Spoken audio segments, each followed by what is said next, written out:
There are countless ways to improve your life, both physically and mentally. Spending the day at a racing event that includes a 26-mile marathon is one example. Whether you're a runner, a volunteer, or a spectator, there are benefits that come from being active in a community event that challenges the athletic spirit. To find out about this, On Call visited the Brookings, South Dakota Marathon, Half Marathon, and Relay Race, and On Call's Luke Cardona has the story. Runners, set, go!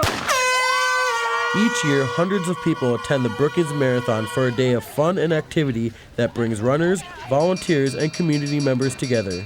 Matt Bean, the Brookings Marathon race director, knows the importance this event holds in the community. I think it's part about being a good community member. It's just great to get out there. These runners come from all over the U.S. and just a great way to showcase the community and show off Brookings, but I think just giving back to the community is probably the main reason. Community involvement and volunteerism is important on a day like this, and Bean has seen how the active lifestyle of runners impacts the volunteers. I hear from a lot of volunteers, boy, I watched that for a couple years, I'm going to try it next year. So I've seen a lot of people that have gotten involved in running just by being out there as a volunteer, so that's great to see too. As a race volunteer, Lyle Olson also knows the benefits of spending the day at the marathon. I have been trying to train for the Tour Dakota that's coming up, so I was going to ride a few miles today anyway, and I've never watched this marathon. Really, I've always had other things to do, so I thought today would be a good time to do both. I guess it improves my life physically, but also socially, just getting out of the house and being around people and being involved and interacting with individuals. It's just healthy physically, mentally, and socially also.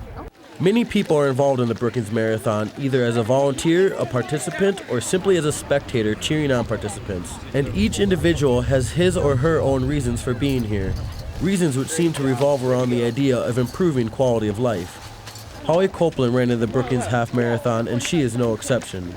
I take pride in the fact that I run daily, or 6 days a week. And I have a lot of friends that say, oh, I can't run, my knees are bad or whatever. And I'm just an advocate of daily exercise, whether it's a walk or weightlifting or kickboxing or whatever it is you do, that I just think your whole quality of life depends on whether you exercise every day or not. Copeland knows that long-distance running isn't for everyone, but encourages people to put their best effort forward in return for a personal accomplishment. People are like, oh, I won't finish, or I've never run a race, but you know, there's all levels and all ages, and you don't have to be a superstar. It's all about you and just accomplishing something, even be it, you know, if it's a small little step in your life, it's a big deal. You know, that feeling of accomplishment that you strive for, that you may not get in your daily work, but you can get it, you know, in your recreation time. Copeland has run in the Brookings Marathon in the past and recommends it to anyone that is interested in marathon and relay races. I would just recommend the Brookings race to anyone. I really would. It's just, you know, I've run big races in San Diego and Chicago. I've done the Boston Marathon. I've done everything out in the Black Hills. And, you know, it's just nice to come to, like I said, a small town where it's easy. You can park right there. My husband could watch me a couple times along the way. And sometimes that's better than the 40,000 people race.